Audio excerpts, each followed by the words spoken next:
Te dijeron que ser correcto te protegería, que ser honesto te haría respetado, que decir la verdad, mostrar tus intenciones y actuar con buena fe te pondría del lado correcto de la vida. Entonces, ¿por qué casi siempre pierdes? ¿Por qué el que habla menos avanza más? ¿Por qué el que no explica controla? ¿Por qué el que parece frío, distante, incluso incómodo, termina teniendo ventaja? Tal vez el problema no sea tu esfuerzo.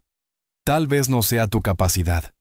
Tal vez sea la idea que te vendieron sobre cómo funciona realmente la gente. ¿Has notado esto antes? En el trabajo, cuando el más competente es ignorado. En las relaciones, cuando el más disponible es el primero en ser reemplazado. En la familia, cuando el que cede siempre acaba cargando con todo. No es mala suerte, no es injusticia abstracta. Es un patrón. Y el patrón es este. El mundo no recompensa la pureza de intención, sino la lectura correcta del juego. Este video no va a consolarte. No va a decirte que todo mejora. Va a mostrarte por qué muchas de las cosas que creíste correctas te colocaron en desventaja, y por qué otros, sin levantar la voz, sin justificar nada, aprendieron a dominar la situación. Si alguna vez sentiste que estabas jugando limpio en un juego que no lo era, quédate. La mayoría de las personas crece aprendiendo un mismo guión invisible. Un guión que nadie cuestiona porque parece lógico, moral, incluso necesario para convivir. Sé claro, sé sincero, sé bueno. Di lo que sientes, explica tus intenciones, confía, esfuérzate y el resultado llegará. Ese es el manual social básico. El problema es que ese manual no describe cómo funciona el mundo real, sino cómo debería funcionar en una versión ideal que casi nunca existe. Desde pequeños, se nos enseña a comportarnos como si el entorno fuera neutral, justo y racional. Como si las personas reaccionaran a la verdad, al esfuerzo o a la bondad de forma directa y proporcional. Pero el comportamiento humano no se rige por ideales, sino por incentivos, percepciones y jerarquías implícitas. Aquí aparece la primera grieta. La sociedad te educa para ser legible. El sistema recompensa a quien puede ser anticipado, clasificado, controlado. Por eso se valora que hables, que expliques, que muestres emociones, que declares tus planes. Pero en la práctica, cuanto más legible eres, menos poder tienes. Cuando dices exactamente lo que piensas, los demás no lo interpretan como honestidad. Lo interpretan como previsibilidad. Cuando muestras tus intenciones, no generas confianza, generas ventaja para quien escucha.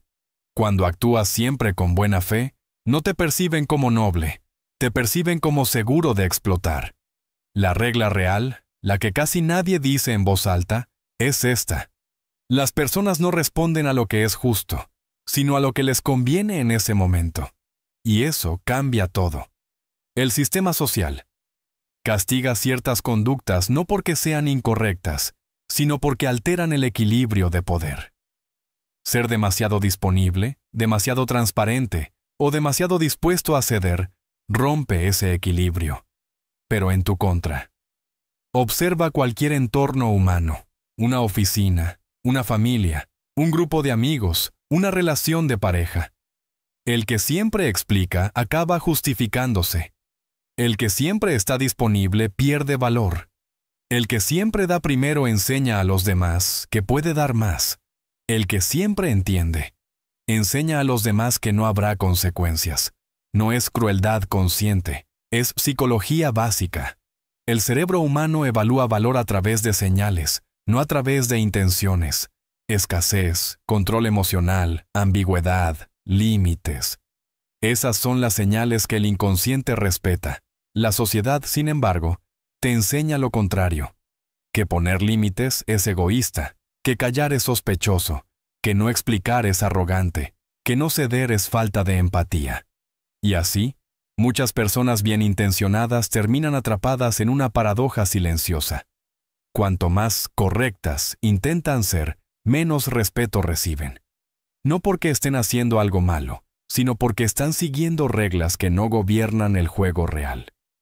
El juego real no premia la sinceridad absoluta.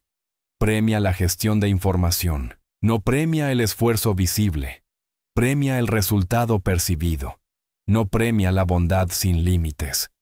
Premia la capacidad de retirarla. Aquí es donde muchos se rompen por dentro, porque sienten que algo no cuadra, pero no saben nombrarlo. Trabajan más, se esfuerzan más, explican mejor, y aún así pierden terreno.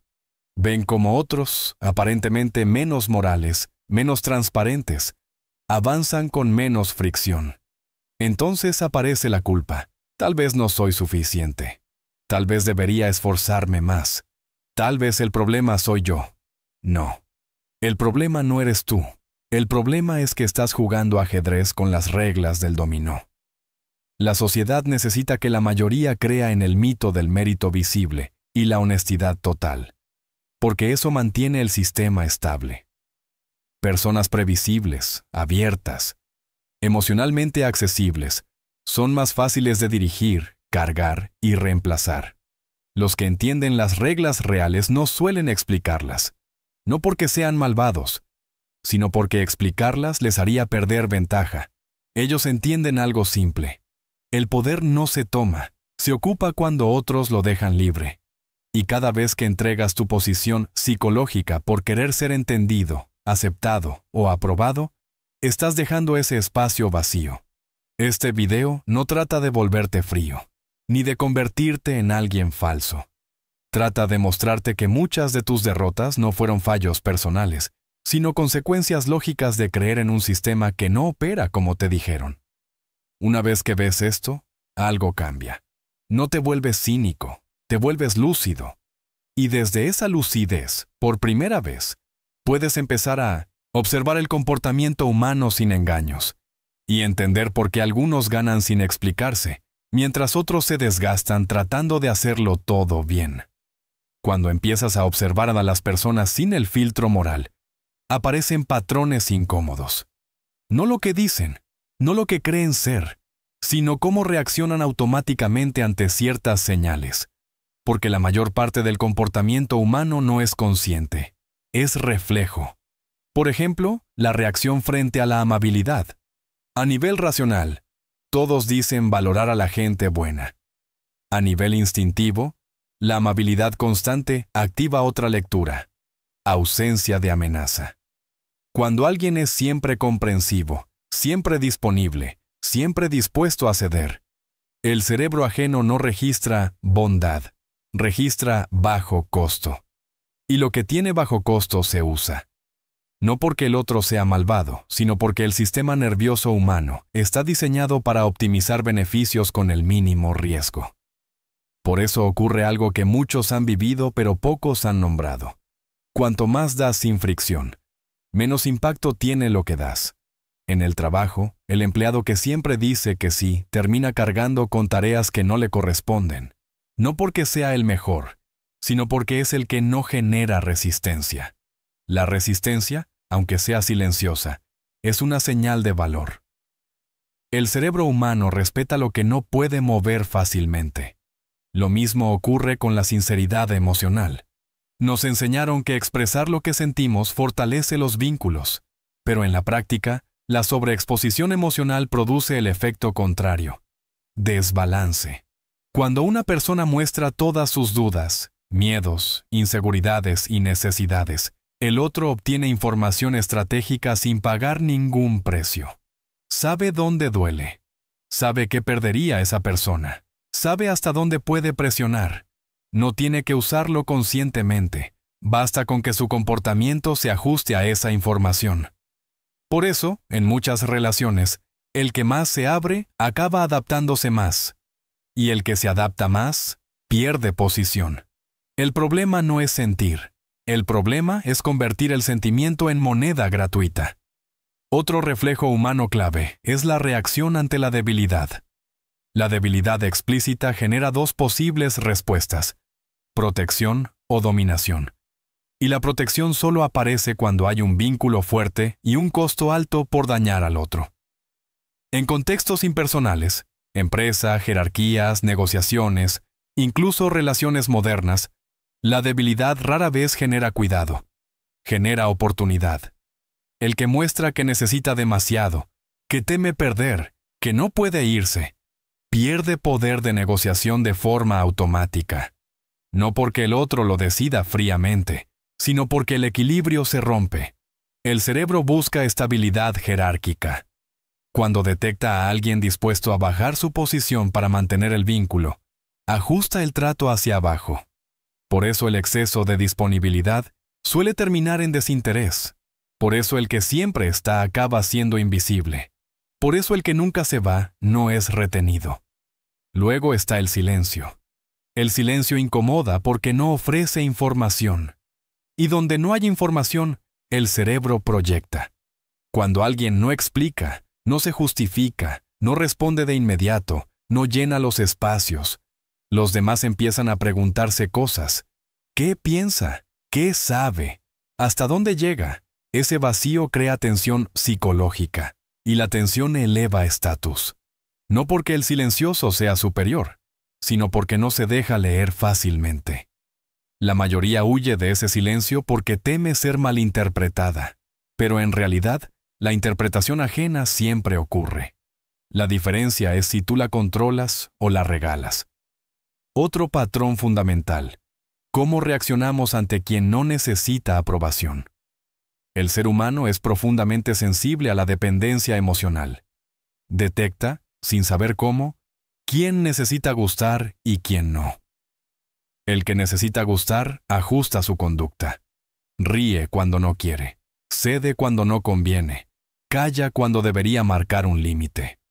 Eso se siente, y lo que se siente pierde autoridad. En cambio, quien puede tolerar el rechazo, la incomodidad o el malentendido, genera una presencia distinta, no agresiva, no dominante, simplemente firme. Esa firmeza no se explica, se percibe. Por último, está la reacción ante la consistencia. Las personas no confían en discursos, confían en patrones. Y el patrón más poderoso no es la intensidad, sino la repetición. Quien hoy se muestra fuerte y mañana cede sin razón, pierde credibilidad. Quien hoy pone un límite y mañana lo retira, enseña que el límite era negociable.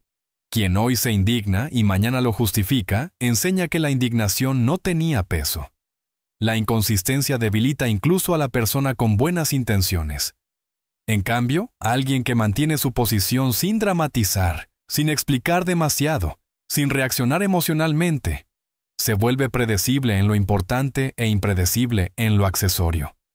Eso genera respeto, no amor, no simpatía, respeto. Y el respeto es la moneda real del juego humano. Todo esto ocurre aunque nadie lo admita, aunque nadie lo planifique, aunque nadie quiera verse a sí mismo como alguien que responde así. Por eso duele reconocerlo. Porque significa aceptar que muchas experiencias de desvalorización, abuso sutil o pérdida de posición no fueron accidentes aislados, sino respuestas automáticas a señales que enviábamos sin saberlo. No por ser débiles, sino por creer que el mundo funcionaba distinto.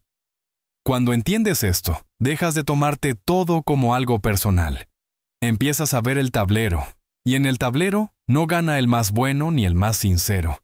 Gana el que entiende cómo se mueven las piezas y cuándo no moverlas. Si observas con frialdad cualquier entorno humano durante el tiempo, suficiente, la diferencia entre quien avanza y quien se desgasta se vuelve evidente. No es talento, no es suerte, no es moralidad, es posición psicológica. Hay dos tipos de jugadores coexistiendo en el mismo tablero, pero siguiendo reglas distintas. El primero vive según la superficie del sistema. Cree que ser claro evita conflictos, que ser accesible genera confianza, que explicar sus razones lo protege, que el esfuerzo visible será reconocido. Este jugador actúa desde la intención, y el mundo responde desde la percepción. El segundo entiende algo que el primero ignora. Las personas no reaccionan a lo que haces, sino a lo que representas para ellas. Este segundo jugador no habla más de lo necesario. No promete, no se justifica, no se ofrece en exceso. No necesita ser entendido inmediatamente. No porque sea frío por naturaleza, sino porque entiende que cada gesto comunica jerarquía. Aquí aparece la primera gran diferencia entre quien gana y quien pierde, la relación con el control. El que pierde intenta controlar el resultado a través de la explicación. Habla para aclarar, habla para evitar malentendidos, habla para mantener la armonía. Pero cada explicación reduce su margen de maniobra. Cada palabra fija una posición. Cada justificación le quita misterio, y con él, poder.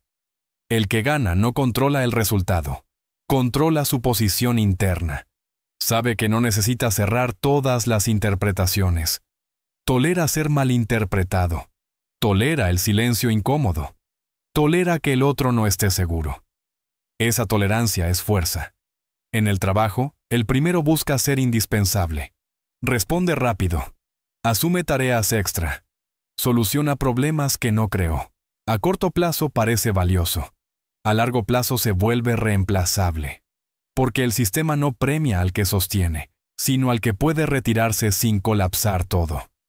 El segundo no se ofrece constantemente. Cumple. Entrega. Pero no se expande más allá de su marco. Cuando falta, se nota. Cuando habla, se escucha. Cuando se mueve, genera reajustes. No porque haga más, sino porque no está siempre. En las relaciones personales, la diferencia es aún más cruda. El que pierde ama desde el miedo a perder. Pregunta, confirma, asegura, intenta ser suficiente. Ese esfuerzo constante comunica una sola cosa, dependencia. Y la dependencia erosiona el deseo, incluso cuando hay afecto. El que gana no retiene, no persigue, no compite por atención. No porque no sienta, sino porque no negocia su valor para mantener un vínculo. Puede irse. Y esa posibilidad cambia todo. El primero busca estabilidad emocional externa. El segundo genera estabilidad interna. Y el mundo se ordena alrededor de quien no necesita que se ordene. Otra diferencia clave, cómo enfrentan el conflicto. El jugador de la superficie evita el conflicto porque lo asocia con pérdida. Cede antes. Suaviza, calla cuando algo le incomoda. Cree que así preserva la relación. Pero cada conflicto evitado no desaparece. Se acumula como deuda de poder. El otro jugador no busca el conflicto, pero no lo teme. No levanta la voz, no dramatiza, no explica demasiado. Simplemente mantiene su línea. Y cuando alguien intenta cruzarla, no reacciona emocionalmente. Ajusta el acceso.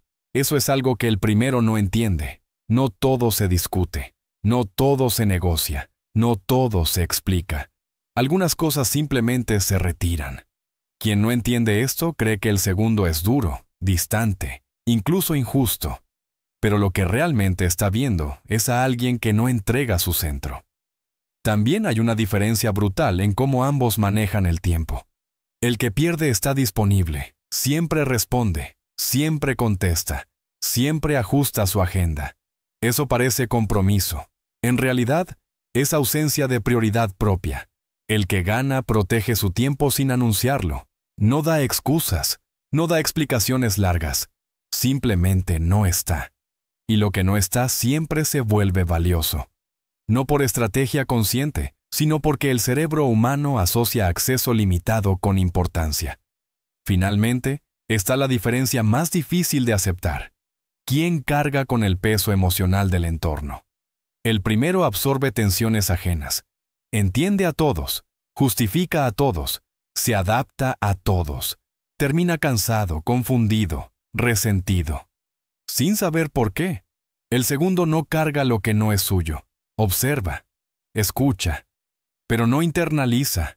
Eso le permite tomar decisiones sin estar contaminado por la culpa, la urgencia o el miedo colectivo. No es insensible, es selectivo. Y esa selectividad marca quién gana y quién pierde. No porque uno sea mejor persona, no porque el otro sea manipulador, sino porque uno vive reaccionando al entorno y el otro entiende que el entorno reacciona a él. Este contraste no se resuelve con buenas intenciones. Se resuelve con conciencia. Y cuando ves esta diferencia con claridad, algo se vuelve imposible. volver a creer que todos están jugando el mismo juego, porque no lo están. Algunos siguen las reglas que les enseñaron, otros juegan con las reglas que descubrieron observando en silencio, y en ese silencio, casi siempre, es donde se decide quién avanza, y quién se queda preguntándose qué hizo mal. Hay errores que no parecen errores, porque vienen envueltos en virtudes, porque la sociedad los aplaude, porque nadie te advierte que a largo plazo te van quitando poder sin que lo notes. El primero es explicarse demasiado. Explicar parece madurez, parece claridad, parece buena comunicación, pero en la práctica, quien se explica en exceso está pidiendo permiso para existir en su propia decisión. Cada explicación larga transmite una idea silenciosa. Si no me entiendes, mi acción pierde legitimidad. Y eso es falso. Las personas con poder no convencen, ejecutan. No porque desprecien a los demás, sino porque no colocan su centro de gravedad fuera de sí. Cuando te justificas constantemente, entrenas al entorno a cuestionarte. Aprenden que tus límites son negociables, que tus decisiones están abiertas a debate, que, si presionan lo suficiente, vas a ceder. El segundo error es confundir empatía con absorción. Entender al otro no significa cargarlo. Pero muchos convierten la empatía en una esponja emocional. Escuchan todo, justifican todo, disculpan todo, y poco a poco, su propio malestar se vuelve irrelevante incluso para ellos mismos. El problema es que el sistema humano no respeta a quien se autoanula para sostener la armonía. Lo utiliza. No porque quiera hacer daño, sino porque detecta ausencia de fricción. Donde no hay fricción, no hay límite, y donde no hay límite, no hay respeto. Otro error común es estar siempre disponible. Responder rápido. Aceptar planes de último momento. Ajustar tu agenda para no incomodar. Eso no comunica compromiso. Comunica vacío. Comunica que tu tiempo no tiene estructura propia, que puede ser tomado sin costo. El cerebro humano interpreta el acceso constante como baja prioridad interna. Por eso, paradójicamente, quien siempre está, termina siendo menos buscado. La disponibilidad sin criterio erosiona valor. El cuarto error es decir la verdad completa en el momento equivocado. La honestidad no es decirlo todo, es decir lo necesario. Revelar tus dudas, tus planes, tus inseguridades o tus intenciones antes de tiempo no te hace transparente, te hace vulnerable sin protección. La información es poder solo cuando se administra. Regalada, se vuelve una herramienta en manos ajenas.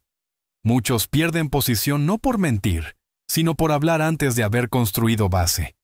El quinto error es creer que el esfuerzo visible es suficiente. Mostrar cuánto trabajas, cuánto sacrificas, cuánto das. Eso genera simpatía, pero no necesariamente respeto. El sistema no premia el desgaste, premia el impacto. Cuando haces visible todo el esfuerzo, reduces la percepción de dificultad. Y lo que parece fácil se paga menos. El poder nunca se construyó desde el agotamiento exhibido, sino desde la eficacia silenciosa. Otro error devastador es evitar el conflicto a toda costa, no marcar una incomodidad, no decir no, no señalar una falta de respeto. Cada conflicto evitado se convierte en un precedente, y los precedentes educan al entorno más que cualquier discurso. Cuando no defiendes una línea una vez, será cruzada otra vez con mayor facilidad. No porque la otra persona sea agresiva, sino porque aprendió que puede hacerlo sin consecuencias. El miedo al conflicto suele esconder algo más profundo. Miedo a perder vínculo. Pero el vínculo que solo se sostiene sacrificando tu posición ya está roto. Otro error frecuente es buscar ser comprendido antes que ser claro contigo mismo. Muchas personas ajustan su conducta para no ser malinterpretadas, para no parecer duras, para no incomodar. El problema es que la comprensión ajena no es controlable. La coherencia interna sí. Cuando actúas desde la necesidad de ser entendido, pierdes dirección, y el que no tiene dirección es fácil de empujar. Otro punto crítico es confundir humildad con invisibilidad. Callar tus logros, minimizar tus capacidades, restarte importancia. Eso puede parecer modestia, pero a nivel psicológico comunica inseguridad. El sistema no eleva a quien se esconde, simplemente lo deja donde está. La humildad real no se expresa en negarse, sino en no necesitar proclamarse. Hay una diferencia sutil y decisiva. Un error especialmente dañino es ceder una vez para que no sea un problema. Esa única cesión rara vez queda aislada. Se convierte en referencia. La mente humana funciona por patrones. Si cediste una vez, el otro asumirá que puedes ceder de nuevo, y cada nueva cesión costará menos pedirla. Finalmente, uno de los errores más invisibles: confundir bondad con ausencia de límites. Ser buena persona no implica permitirlo todo, pero muchos crecieron creyendo que marcar límites los convierte en fríos, duros o egoístas. Entonces no los marcan, y el entorno aprende algo claro: esta persona no se protege. El sistema humano no cuida automáticamente a quien no se cuida a sí mismo. No es crueldad, es adaptación. Todos estos errores tienen algo en común. No nacen de mala intención, sino de creencias incorrectas sobre cómo se mantiene el respeto. Y por eso son tan peligrosos. Porque mientras crees que estás haciendo lo correcto, estás perdiendo posición sin darte cuenta. La buena noticia no es consuelo, es claridad. Cuando ves estos patrones, dejas de castigarte por experiencias pasadas. Entiendes que no fue debilidad moral, fue desconocimiento del juego. Y solo cuando reconoces dónde entregaste poder sin saberlo, puedes dejar de hacerlo. Mirar el mundo desde una perspectiva maquiaveliana no significa volverse cruel, ni manipulador, ni perverso. Significa dejar de interpretarlo desde el deseo de cómo debería ser, y empezar a verlo tal como funciona cuando nadie está observando. Maquiavelo no escribió para consolar, escribió para describir. Su punto de partida es incómodo pero simple. Los seres humanos no actúan movidos por la verdad, la justicia o la bondad, sino por interés, miedo, conveniencia y percepción. Quien no acepta esto vive desorientado. Quien lo acepta, deja de sorprenderse. Desde este ángulo, el error más común no es hacer el mal, sino esperar que los demás actúen mejor de lo que el sistema incentiva. El observador maquiaveliano no se pregunta si algo es justo.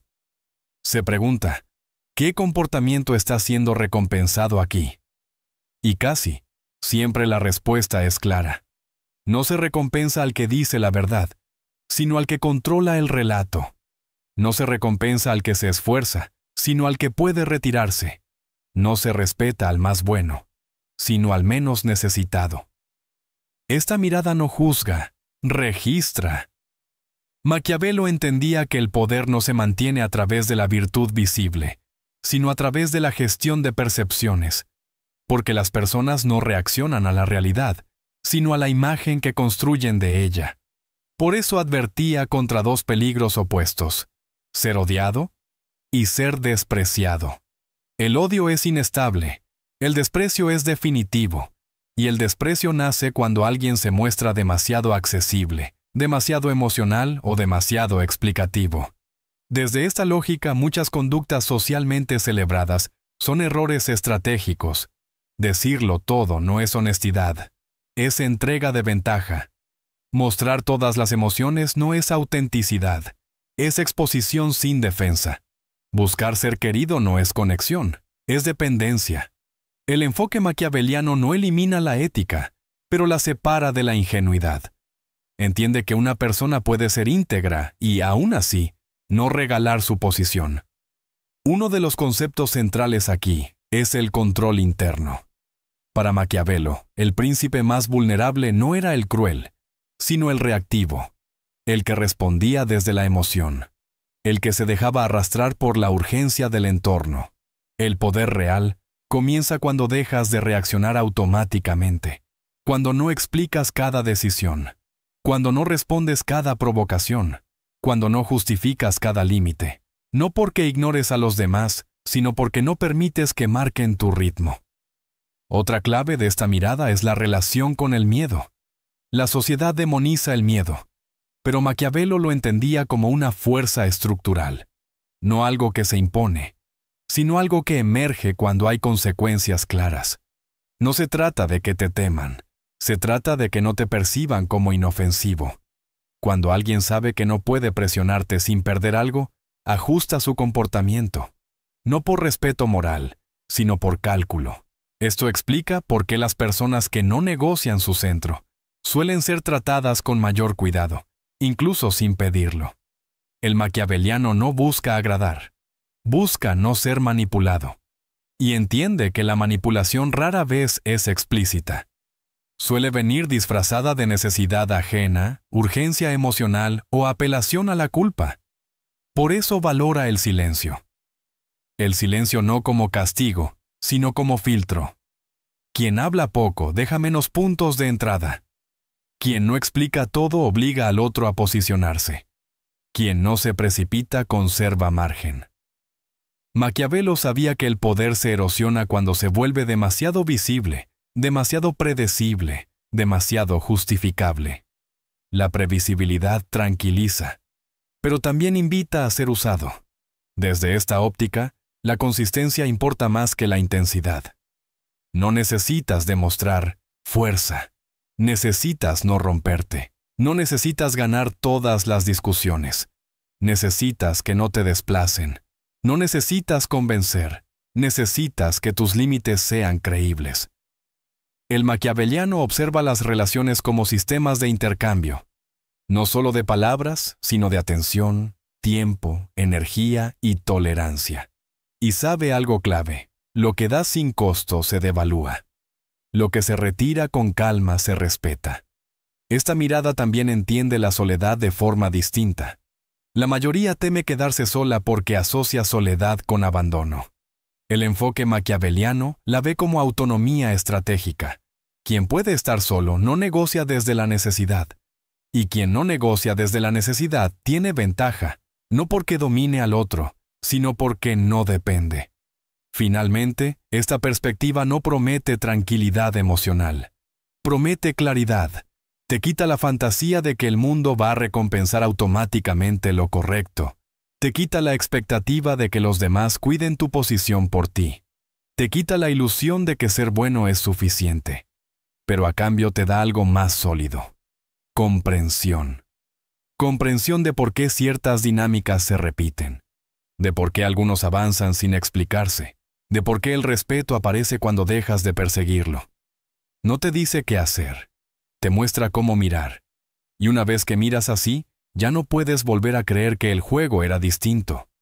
Porque el poder nunca estuvo en la moral visible, sino en la lectura fría de cómo se mueven realmente las personas, cuando nadie está intentando ser correcto.